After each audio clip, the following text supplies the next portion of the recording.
Magandang umaga muli sa inyong lahat.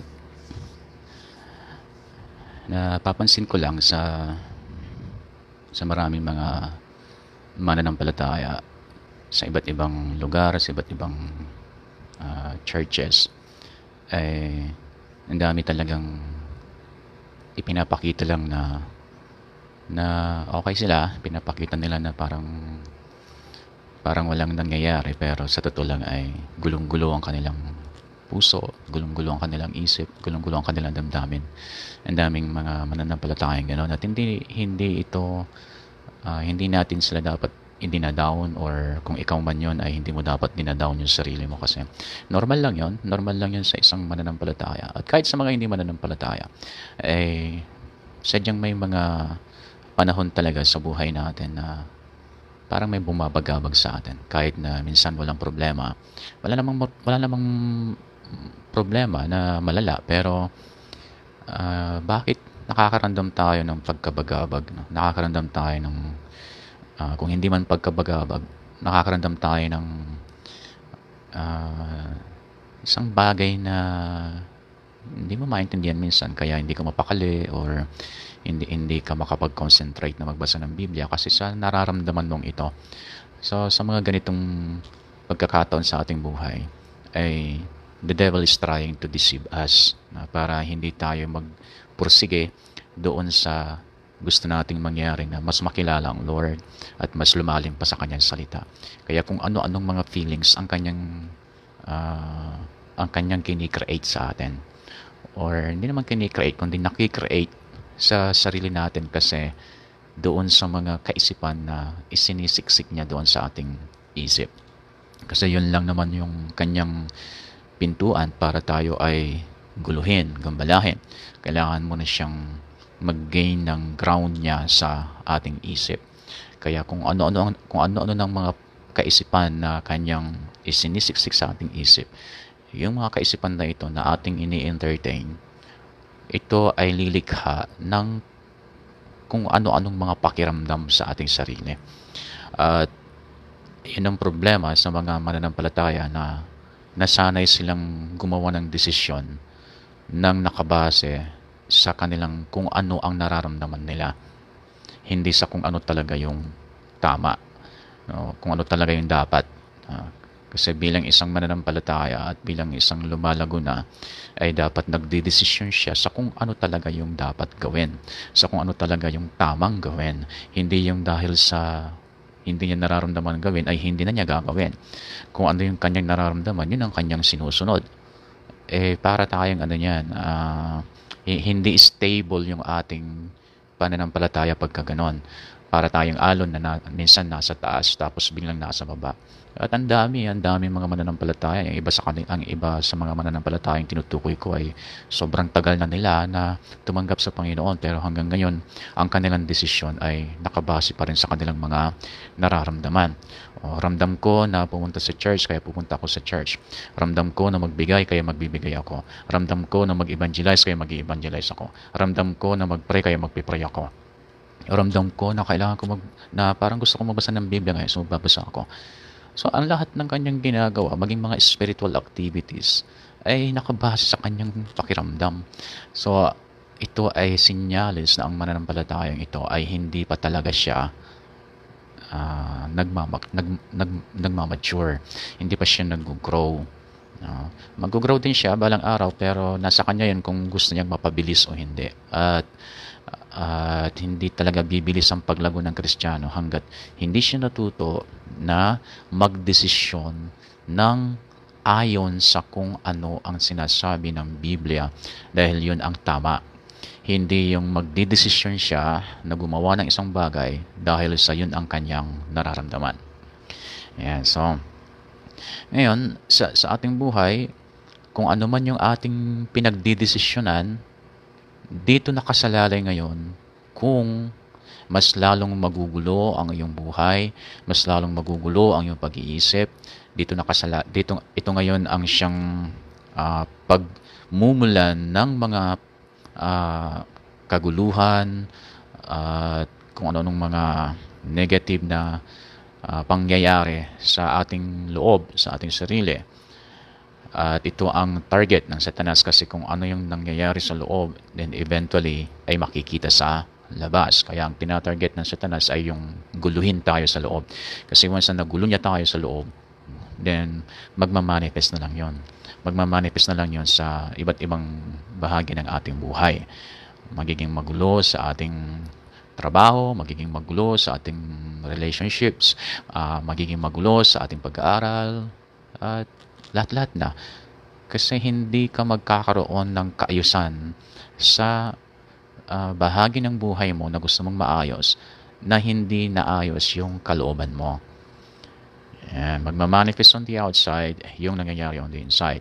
Kaya napakalaga ngayon na sa isang believer, magkaroon siya ng matatag na kapayapaan sa kanyang kalooban. Kasi ang peace ay peace, ang kapayapaan ay ito ay fruit of our human spirit, no? It is not a fruit of the Holy Spirit, no?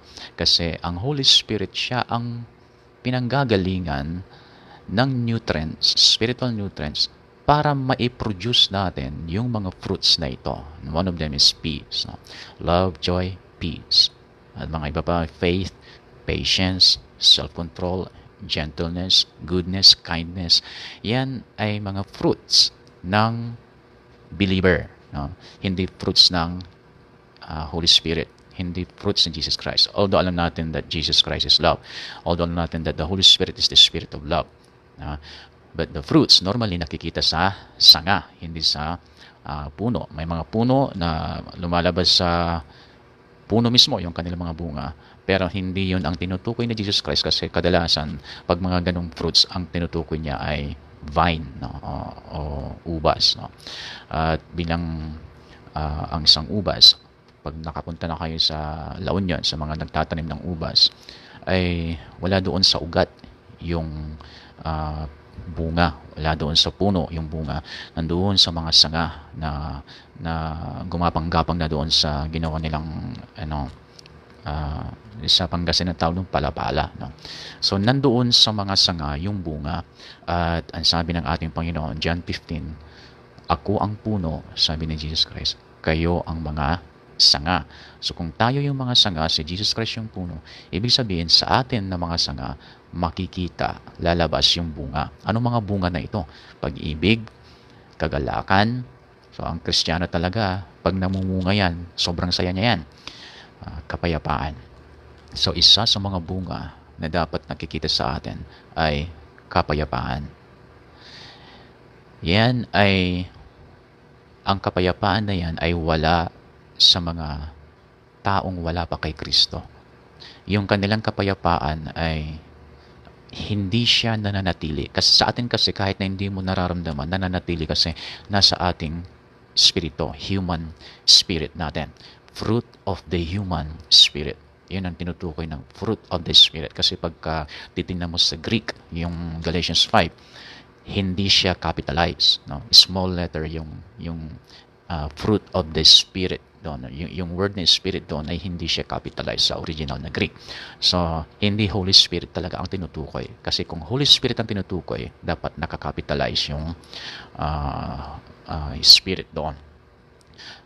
Kaya ang tinutukoy niya talaga doon is our human spirit. So, ang bunga na ito, although minsan hindi nakikita sa ating panlabas, nandoon yon. Katulad ng faith, kahit na hindi siya nakikita minsan na ina-apply natin, but it's in our spirit. No? Maganda pag ito ay nagmamanifest sa labas. No? Pero kahit hindi ito nagmamanifest, nandoon pa rin. So nananatili siya doon. No? Kailangan lang nating humugot mula dito upang magamit natin sa bawat araw ng ating buhay. Yeah, so kaya nga sabi ni Jesus Christ, peace I live with you, sabi niya. And this peace, sabi niya, ay hindi katulad ng kapayapaan ng sanlibutan. Kaya hindi ito mananakaw ng sanlibutan.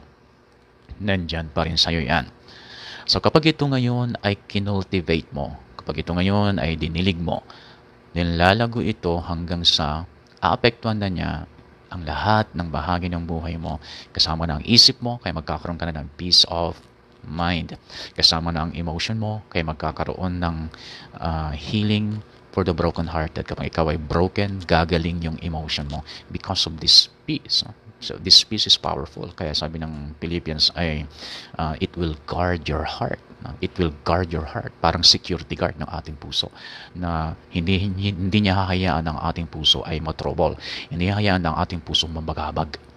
Pananatilihin niya tayong payapa sa presensya ng Panginoon. Ayan. Ang kapayapaan na ito, syempre, kapag tayo nakikinig ng Word of God, yung kapayapaan natin na ito, na-activate siya. Na-activate siya. Tapos, kapag na-activate siya, di magkakaroon tayo ng desire na mas maranasan pang Panginoon. Kasi pag may kapayapaan ka na, wala ka nang hanapin pang iba, kundi ang Panginoon lang. Kung hindi mo hinahanap ang Panginoon, yan ay isang sinyalis na wala kang kapayapaan. Ang mga nagpupursige na mas gusto pa nilang mapalapit sa Lord, ito yung mga taong may kapayapaan.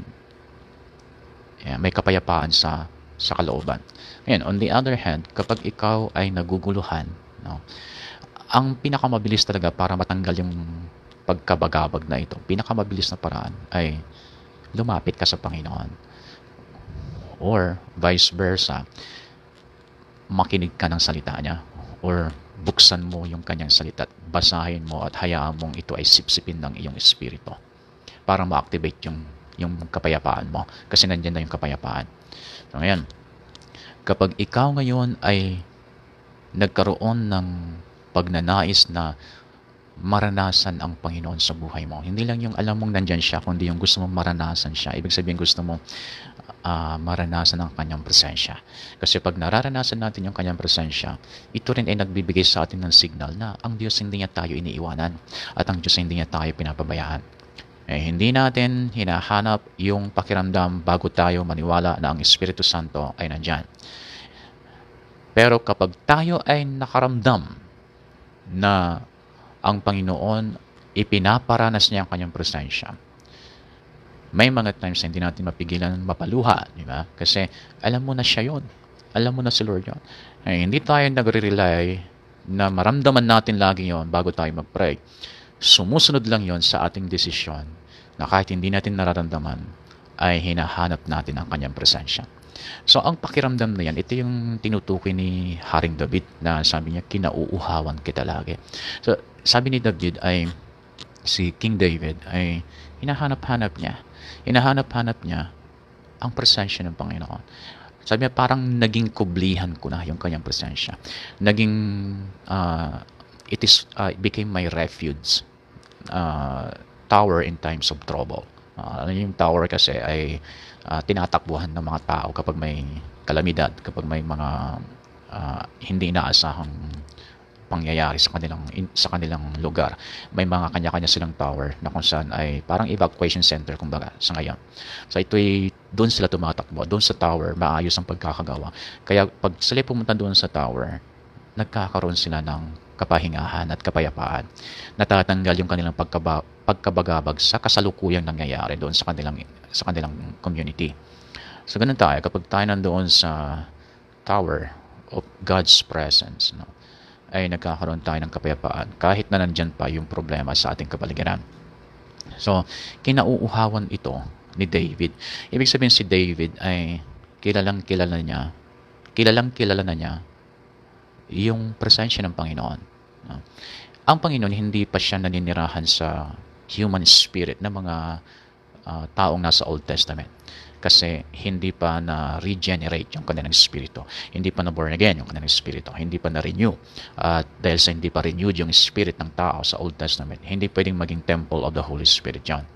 Sa New Testament lang, nung nagkaroon na tayo ng chance na tanggapin si Jesus Christ sa ating puso, then doon lang nagkaroon ng regeneration sa spirit ng mga tao na pwede nang tirahan ng banal na espiritu.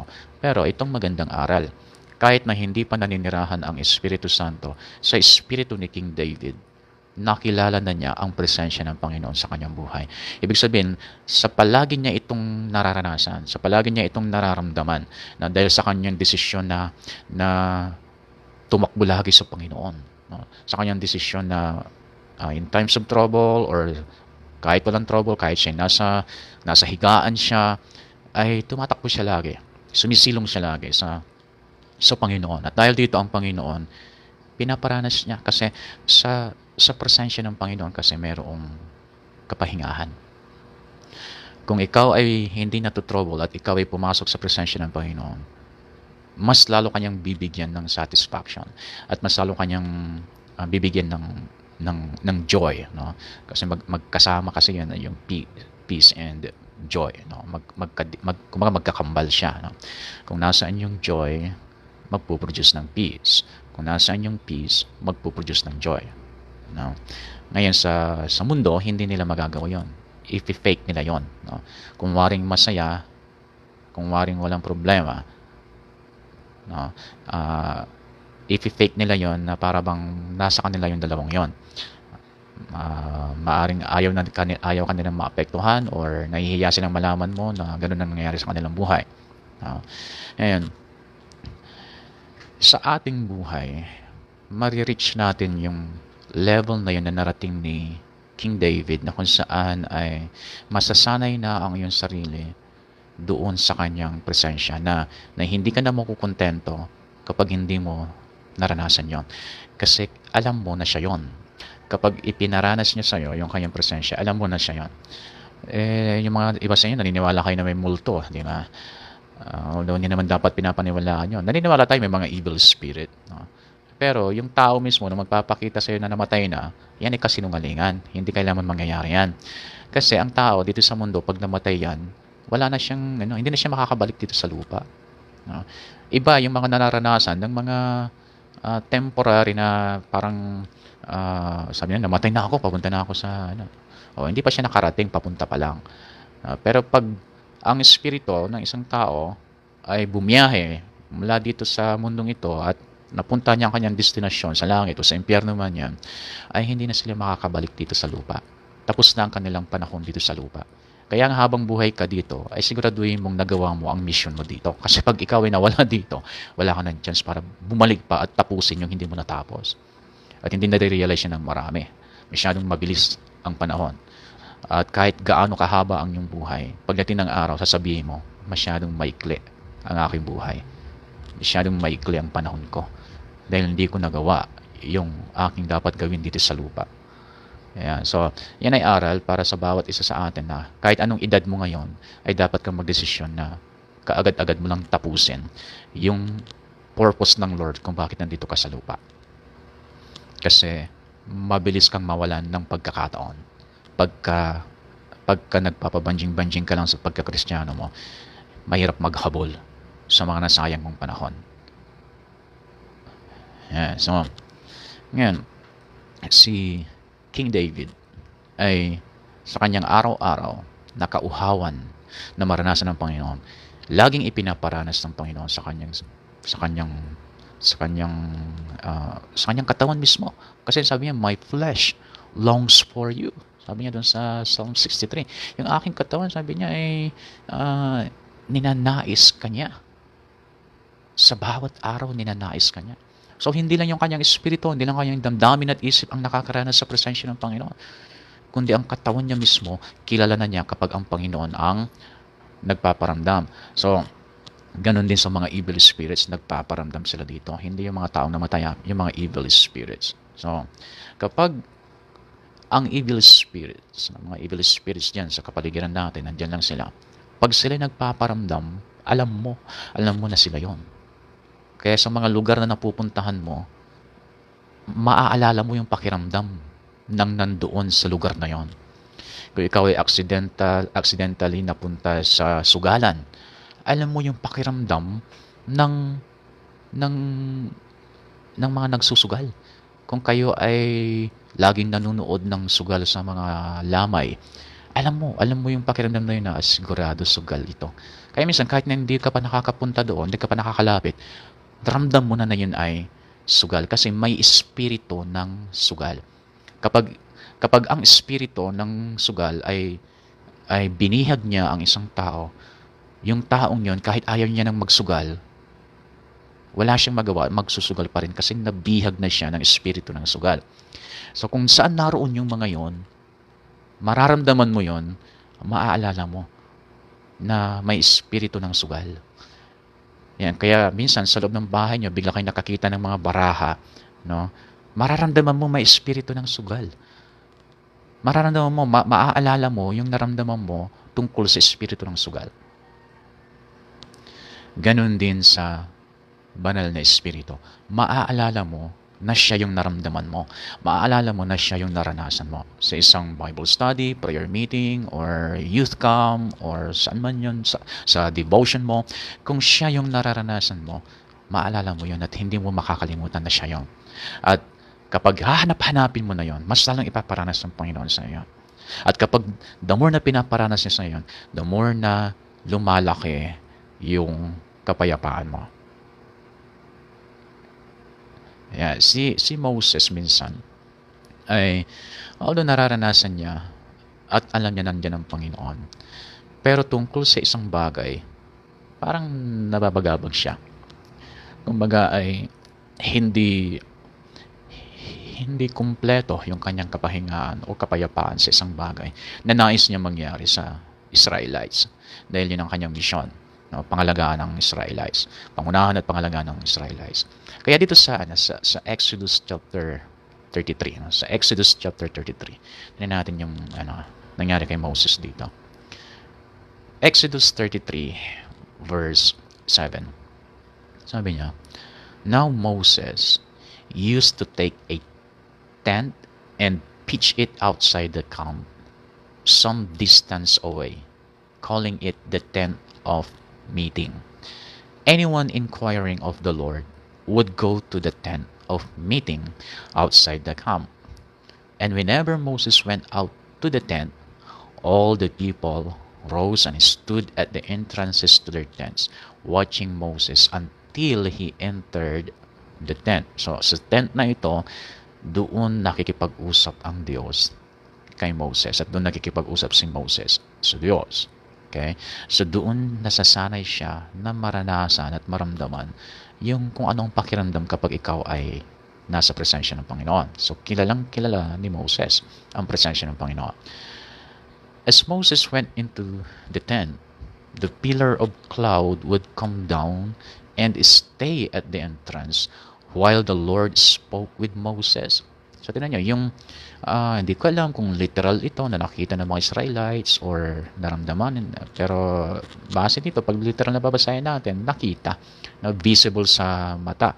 Yan. Pero sometimes naman, sa experiences ng marami, although hindi visible sa mata, may mga nakaranas ng mga ganun na visible sa mata na parang bang pinuno ng ulap yung loob ng gathering venue. Pinuno ng Lord ng ulap at sinyalis yun na ang kanyang presensya ay pinupuspos niya yung mga nasa lugar na yon. Pero minsan ay hindi naman siya visible, pero sa sense of feeling ay alam mo na nandoon siya. Yan. So verse 10, sabi niya, whenever the people saw, ito nakita nila, no? Whenever the people saw the pillar of cloud standing at the entrance of the tent, they all stood and worshiped, each at the entrance of their tent. So, tinan niyo yung ginawa, no? Doon sa tent, they will inquire of the Lord and doon sa sitwasyon ng kanilang buhay. But then, nandoon yung presence ng Lord. At kapag nandoon yung presence ng Lord, they will worship the Lord. So, ang purpose ng presensya ng Lord, kaya ito'y nakita nila, ay para mas mag-worship sila. Hindi ito nararanasan o ipinaparanas ng Lord para pag naranasan mo ay para kang sinasapihan ng kung ano-anong espiritu na nag-wild ka, na tulad ng nangyayari sa marami. Hindi nila alam i-handle yung pagpaparanas ng Lord ng kanyang presensya. Akala nila pag ikaw ay pinupuspos ng Panginoon ng kanyang presensya, akala nila ang magiging reaction mo ay magtumbling-tumbling ka, magsigaw-sigaw ka, or manginginig ka, mangingisay ka. Akala nila kasi ganun dapat pag ikaw ay napupuspos, kasi nga yun ang kanilang naobserbahan, yun ang kanilang nakikita, o yun ang kanilang nakita na pinupuspos daw ng Lord yung nangingisay. Kaya nabuo sa isip nila na kapag pinupuspos ka, dapat mangisay ka. Yan. So, dito, nung nakita nila mismo yung presensya ng Lord sa pamamagitan ng visible na ulap, visible sa mata na ulap, ang kanilang reaction nung nakita nila yon, no, sabi niya, ay mas sumamba sila sa Panginoon. They all stood and worship. So nung nakita nila yung cloud representing the presence of the Lord, the Holy Spirit is moving, ang kanilang reaction is tumayo, sumamba sa Panginoon. Ang kanilang reaction hindi natumba at hindi nangisay, kundi tumayo. O baliktad ang ginagawa natin ngayon, no? Pag ikaw ay napupuspos, kailangan matumba ka. Sila tumayo lang. O ngayon, kailangan matumba ka at kailangan kang maggulong-gulong at magisaya at sumigaw-sigaw at kung ano mga physical manifestation na gusto nating ipakita bilang pagpapakita na tayo pinupuspos nga ng Lord. Hindi ganun nangyayari dito. Kasi pag sinabing tumayo, that is a sign of respect. Nire-respeto nila yung presensya ng Holy Spirit na nandoon sa kanilang kalagitnaan na kumikilos. Hindi sila nagpadala sa kanilang emosyon. In-enjoy nila ng husto yung dumadaloy na presensya ng Panginoon. Minsan kasi ang Holy Spirit kumikilos nga, pero minsan ay kung hindi alam ito ng tao, ng believer, ay na-stop yung pagkilos ng Espiritu Santo sa kanya, tapos nagtitake over ang evil spirit sa kanya. No? Possible ba yon? Oo, possible yon. Sa bawat gathering, nandyan lang yung mga evil spirits na magtitake advantage kapag ang isang believer na nandoon ay lack of knowledge at immature. Diyan lang naman talaga makakapasok ang evil spirits para gumawa ng gulo sa mga baby Christians, immature Christians, carnal Christians, yung mga Kristiyanong matagal na pero ayaw pa rin lumaya sa kanilang mga nakasanayang gawin. Yan ay carnal Christians. So sila yung mga kung saan magte-take advantage ang evil spirits para hindi maranasan ng mga taong ito ang pagkilos ng banal na espiritu. And then verse 11, sabi niya sa verse 11, the Lord would speak to Moses face to face. Ang ganda, no? The Lord would speak to Moses face to face as one speaks to a friend. Ganon ka-close si Moses sa Panginoon. Pag sinabing face to face, hindi naman yung ipinakita ng Diyos yung kanyang mukha, kundi yung closeness ni Moses na although hindi nakikita ang Diyos, pero alam ni Moses na ang Diyos nandoon. No? At dinig na dinig niya ang boses ng Diyos. Ano sabi niya? As one speaks to a friend. Yan talaga ang gusto ng Diyos kung bakit gumawa siya ng paraan para ma-born again tayo, ma-regenerate tayo, maging katulad natin siya by nature. Nang sa ganun makalapit tayo sa Kanya na para bang face to face, speaking about closeness with God, nang hindi tayo natutunaw. Kasi pag hindi born again yung spirit mo, kapag hindi siya regenerated, tapos lalapit ka sa Lord, na ganung kalapit face to face, tulad ni Moses, matutunaw ka. Hindi ka makatagal sa presensya ng Lord. Kaya nga yung mga unbeliever, pag invite mo sila sa kung saan ay invite mo sila sa gawain na kung saan ay malayang kumikilos ng banal na Espiritu, nag-aalangan sila. Nag-aalangan sila kasi pag hindi sila talaga susurrender sa Lord, feeling nila para silang nasusunog. Ganun talaga ang feeling ng isang tao na ayaw pa niya talagang mag-surrender pero nandiyan ang presensya ng Lord para sila masusunog. Kaya umaayaw sila. Hindi sila basta-basta mapalapit. Kailangan mo na silang ipag-pray ng gusto. And then sa verse 12, sabi niya, Moses said to the Lord, "You have been telling me lead these people, but you have not let me know whom you will send me. You have said, I know you by name, and you have found favor with me. Ba, ito, ang Diyos, siyang gusto magbigay ng favor kay Moses. Then verse 13, if you are pleased with me, teach me your ways, so I may know you and continue to find favor with you. Remember that this nation is your people. Yan yung verse 14. Ang ganda ng sinabi ng Panginoon dito. Ito Panginoon mismo nagsabi. Ang God the Father mismo nagsabi. The Lord replied, sabi niya, my presence will go with you. My presence will go with you. And I will give you rest. So, nangako ang Lord, ito Old Testament people, that my presence will go with you. And along with that presence, along with my presence, sabi niya, I will give you rest. Kung hindi niyo nararamdaman o nararanasan tong rest na ito na sinabi ng Father God, it's a promise, no?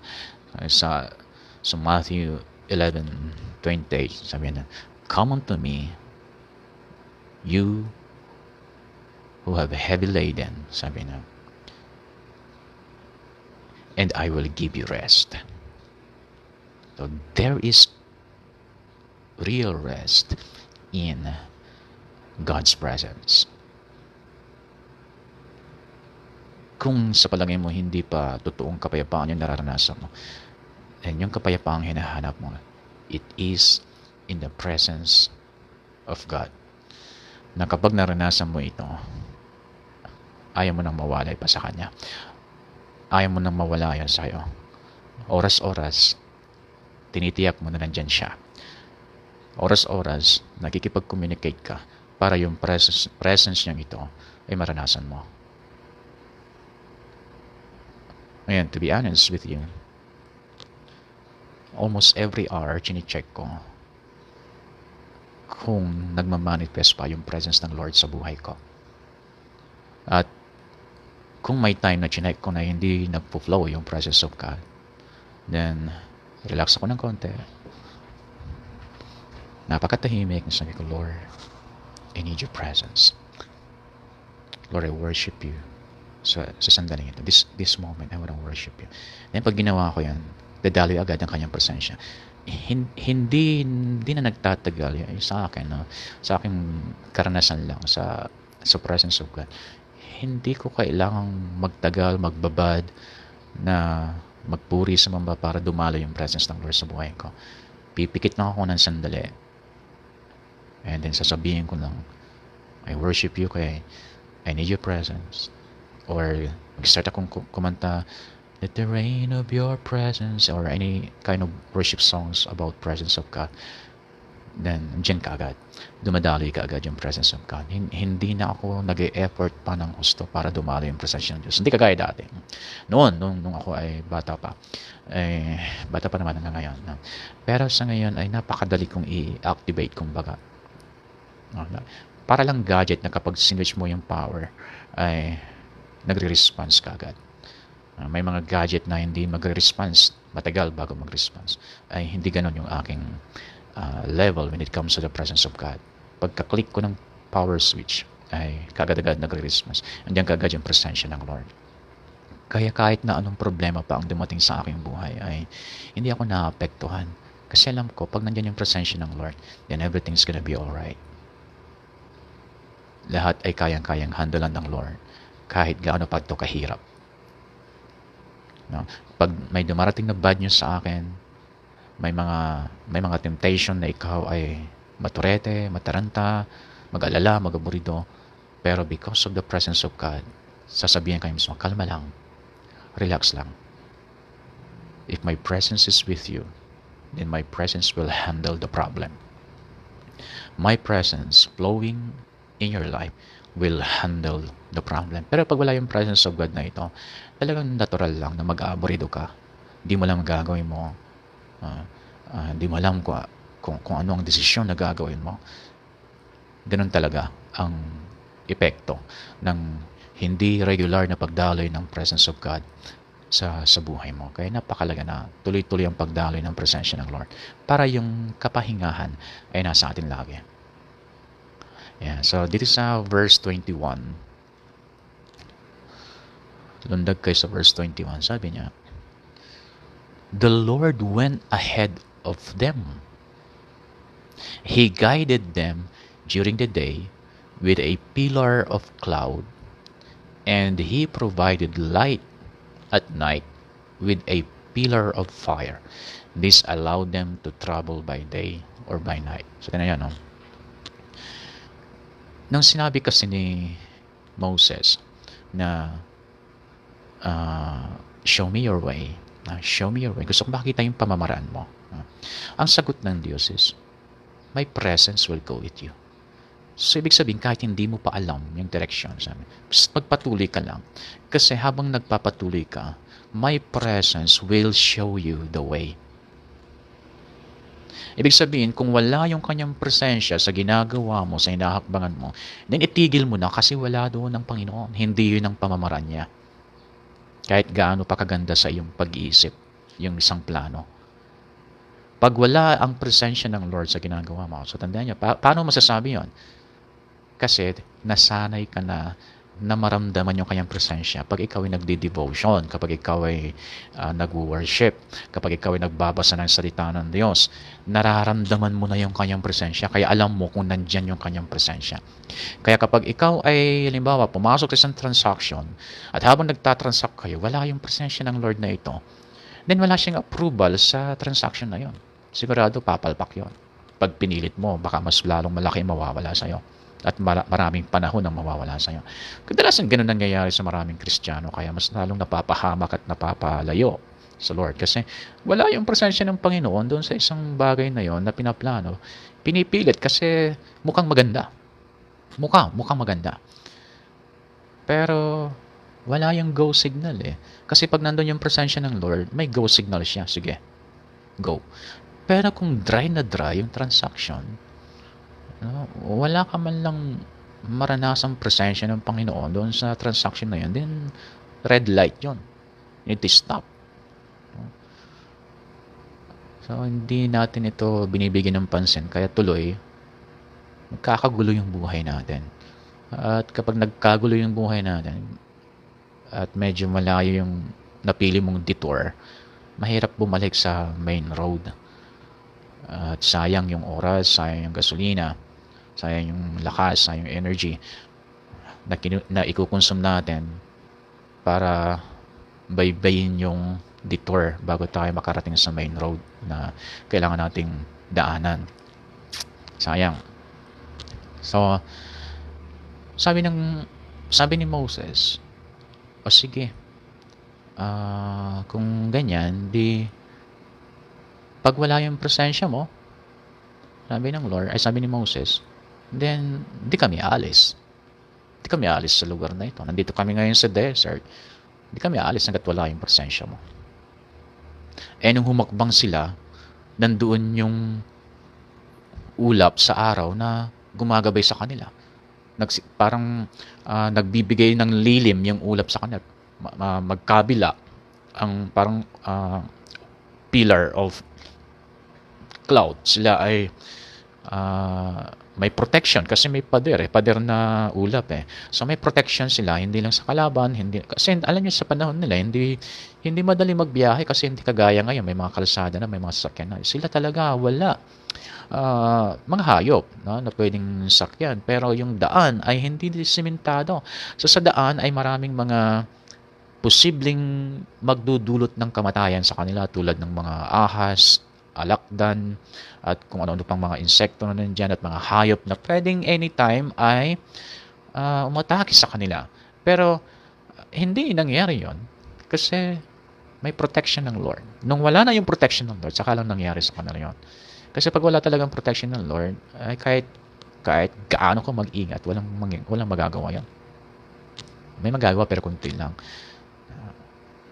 So, pagdating naman ng gabi, mas lalo sa gabi, mahirap mag-travel, kaya dapat sila ay mamamahinga. Kailangan nilang mag ng apoy para at least may painit sila, at saka panghahawi na rin yon sa mga hayop na posibleng umatake sa kanila. Hindi nila kailangan gawin yun kasi pillar of fire yung binigay ng Lord sa kanila. At yung cloud na ito sa araw at yung apoy na ito sa gabi, iyon ay nagpapakita na nandoon yung presensya ng Lord sa ginagawa nila. Sa katigasan lang ng kanilang ulo, kaya hindi sila tuloy nakalabas sa desert. Samantalang yung mga scientists, pag pinag-aaralan nila yon from Egypt to Israel, ilang oras lang sana yun na hindi oras. Nakalimutan ko na, pero it will not take 40 years para makarating sa sa promised land, which is Israel sa ngayon. Kasi yung Egypt sa na siya, sa Europe na yun eh. Kalain mo from Egypt to Israel, maiksing biyahe lang yun, pero sa katigasan ng ulo ng mga Israelites na ito, nandun na nga yung presence ng Lord, complain pa ng complain. So anong nangyari? Naglalakad sila na akala nila papunta sa promised land, pero paikot-ikot lang pala sila sa desert. Dahil nawala na yung presensya ng Panginoon sa kanila, and unti-unti silang nagkasakit, unti-unti silang namatay. Tapos nang malapit na sila doon sa promised land, nag-spy na nga sila, nakita na nila kung gaano ka prosperous yung promised land. Ang nakita nila yung mga giants, yung mga possible na hindrances, yun ang kanilang nakita. Hindi nila nakita yung promise ng Lord sa kanila, maliban kay Joshua at si Caleb. Kaya sila lang yung hinayaan ng Lord na makapasok. So sabi sa verse 22, and the Lord did not remove the pillar of cloud or pillar of fire from its place in front of the people. So as long as na nandoon yung presence ng Lord sa kanilang buhay, hindi sila nagkakagulo, hindi sila nagkakaproblema. Lahat ng kailangan nila na ipoprovide. Kailangan nila ng karne, nandoon yung quail doon sa desert mismo, mga ito. Kalahin desert may mga quail. At ganun karami, milyon yung Israelites. Kung ilang pugo ang kayang ubusin ng isang tao, pugo, malit lang yan, di ba? Baka yung iba sa inyo, 3 hanggang 5 na pugo, kayang-kaya niya. O milyon ng Israelites na nandun sa desert. Desert, may ganun Tubig, kailangan nila ng tubig, nandun ng tubig. Kailangan nila ng carbohydrates, may mana sa bawat umaga. Tingnan niyo kung gaano napoprovide yung needs nila in the presence of God is going with them. Isipin niyo kung anong kayang i-provide ng Lord sa buhay ninyo kapag continuous na nagpo-flow yung kanyang presence sa buhay ninyo. Ngayon, make sure sa loob ng bahay nyo, i-check ninyo. I-check niyo ngayon. Una, sarili mo. I-check mo ang sarili mo. Try mo mag-worship, try mo mag-pray, try mo magbasa ng Bible kung mag-flow yung presence of God. Kung nag-flow, then magpasalamat ka. Thank you, Lord. Dito pa yung presence mo is it's still flowing. And then check mo yung bahay mo. Punta ka sa sala, sa kwarto mo. Try mo mag-worship dun sa kwarto mo kung ang presence ng Lord mag-flow. So, ibig sabihin, papahid yon sa kwarto mo. Pag nag-worship ka na mayroong anointing, nandun yung presence of God, then dadaloy sa kwarto mo yung presence of God. Para yung mga evil spirits lumayo. Kasi hindi makatiis yan pag nagmamanifest yung presence of God. Magte-take advantage sila sa'yo. Pero kung okay naman yung sarili mo, dumadaloy naman yung presence of God, hindi sila makapag-take advantage. Punta ka sa sala, then the anointing nandoon. O punta ka sa kitchen. Mag-worship ka kung nandoon ang presence of God. Para kung magluto ka, masarap. Minsan hindi mo makukuha yung timpla kasi wala yung presence ng Lord. May connection yan. May connection yan. Minsan hindi ka marunong magluto, pero bakit masarap yung kinalabasan ng niluto mo? It's because of the presence of God. Mga iba, ginaya nila ito. Sabi nila, kailangan kang kumanta para masarap ang iyong luto. Hindi, sa totoo lang, hindi sa pagkanta lang, kundi sa pag-worship. Nag-worship ka habang nagluluto. Nakita nila, obserbahan na, maahawit si kaya masarap ang luto niya. Ginaya, ginawa ng tradisyon, ginawa ng pamahiin. Para masarap ang luto mo, umawit ka habang nagluluto. Hindi gano'n. Yung anointing pwede niyang pasarapin yung luto mo. Then, kung saan yung parte ng bahay mo, kung mahirap, no? Kung sa isang kwarto mahirap dumaloy yung presence of God, kuha ka ng oil. Kuha ka ng oil, i-anoint mo yung kwarto na yon. Pahiram mo ng oil. Kasi bakit hindi dumadalo yung presence of God sa kwarto na ito? Maaring yung nagkukwarto doon ay mas nawe-welcome niya yung mga evil works, no? Maaring mas nangunguna yung lust of the flesh sa nagkukwarto, sa kwarto na yan. Kaya kailangan ma-anoint mo siya, i-anoint mo ng oil, and then plead the blood of Jesus Christ sa kwarto na yan. At gawin mong paulit-ulit hanggang sa magkaroon ng freedom ang presence of God sa kwarto na yan. Sabihin mo, sa kwarto na ito, walang magagawa ang gumagamit ng kwarto na ito kundi sumuko sa Panginoon. In Jesus' name. And I plead the blood of Jesus Christ, and through this anointing of oil, the Holy Spirit, I believe the Holy Spirit will flow sa kwarto na ito at dadaloy sa kung sino man ang gumagamit sa kwarto na ito. Pag may guest room kayo, nagpatulog kayo sa bahay ninyo, then i-check ninyo, baka hindi dumadalo yung presensya ng Lord, then baka yung inyong pinatulog doon ay may daladalang ibang espiritu. Yan. Kung meron kayong binibisita sa bahay nyo, pumasok siya, at nung umuwi na siya, doon sa kanyang pinanggalingan, ay para bang dry na dry, no? Hindi makadalo yung presensya ng Lord. So, i-anoint nyo ng oil nyo in Jesus' name. Let the Holy Spirit flow in this house. I plead the blood of Jesus Christ. At kung mayroon mang evil spirit na dala yung taong yon, then I rebuke, I resist, pinapalayas ko sa lugar na ito in Jesus' name. Yan. Minsan di tayo aware sa mga ganun, no? Pero sa mga pinapapasok natin sa bahay, pinapagamit natin ng CR, it's possible na nagdadala sila ng ibang klaseng espiritu na kapag hindi tayo maingat, pwedeng maiwan doon at gagapang yun sa atin at pwede tayong maapektuhan. Yeah, so maging maingat tayo sa mga binibisita natin, lalo na pag okay na, wala ng pandemic, no? No choice ka, pag may bisita ka, syempre na CCR, alam naman na iyurong yung latad gilig ay naabong men. Hindi naman pwedeng sabihin na gano'n. So, kailangan mo talagang papasukin sa CR, no? So, maliban sa pagsasanitize doon sa mga nagamit nila, then i-consider mo yung mga spiritual na bagay kasi it's possible na mayroong evil spirits na daladala na mga taong pumapasok sa bahay natin. So, pag kayo nag-iimbita ng mga, kaya hindi kayo makapunta sa massage parlor at meron kayong mga kilala na nagmamasahe, imbitahan nyo, papasok sila sa kwarto ninyo, then pag alis nila, you need to rebuke. You need to resist. Basta kung mayroong ibang taong pumasok sa bahay ninyo, pag sila umalis na, you need to rebuke. Dahil ang mga espiritu, sumasama-sama yan sa tao kasi wala nga silang katawan. Kaya kailangan nila ng katawan na didikitan. Kailangan nila ng physical object na didikitan. Kaya tinayo yung mga puno minsan, di ba? Nababalita sa puno na ito ay mapal yun. Ayan abong mapal yun. Ayan lugar mapal yun, di ba? May mga ganung termino. O kasi kailangan nilang dumikit-dikit sa para maka-stay sila dito, makapag-impluwensya. So it is possible na kahit tayo mismo ay pwedeng dikitan ng mga espiritu. Kaya every time na may bisita kayo, naki-CR, nakikain, you need to rebuke. Hindi tayo religyoso pag gano'n na. At saka huwag mo na maipalata doon sa tao na ginagawa mo yan. Mali na yung pag pinapalata mo. So gagawin mo na yung pag-alis niya. Yan, para mapanatili ang magandang atmosphere sa loob ng bahay. Dahil pag maganda yung atmosphere sa loob ng bahay, so maganda ang daloy ng presensya ng Lord, ang ating isip payapa, masaya sa loob ng bahay, may tunay na pagmamahalan, at kakaunti ang chance ng sakit na makapasok sa loob ng bahay na ganun yung atmosphere, ganun yung ambience.